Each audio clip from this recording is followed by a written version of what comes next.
যে ব্যক্তি যে উদ্দেশ্য নিয়ে এই সূরাটি শুনবে, আল্লাহ তাআলা সাথে সাথে তার সেই উদ্দেশ্য কবুল করে নেবেন।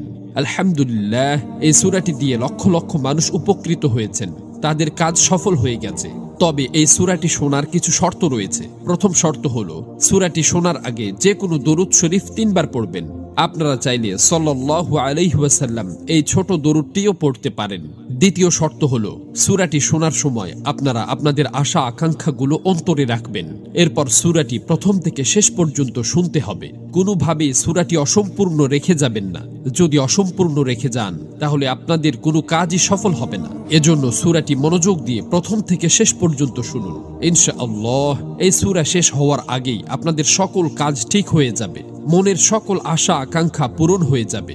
বিশ্বাস না হলে একবার শুনেই দেখুন, নিজের চোখেই বিশ্বাস করতে পারবেন না।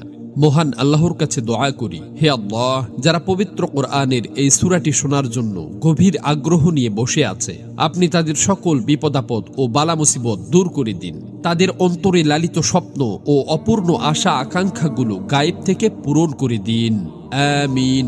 কমেন্ট বক্সে আপনিও আমিন লিখে দোয়াতে শরীক থাকুন, কেননা কে জানে যে কার দোয়া কখন কবুল হয়ে যায়। তো চলুন সূরাটি শুনে নেওয়া যাক। أعوذ بالله من الشيطان الرجيم. بسم الله الرحمن الرحيم.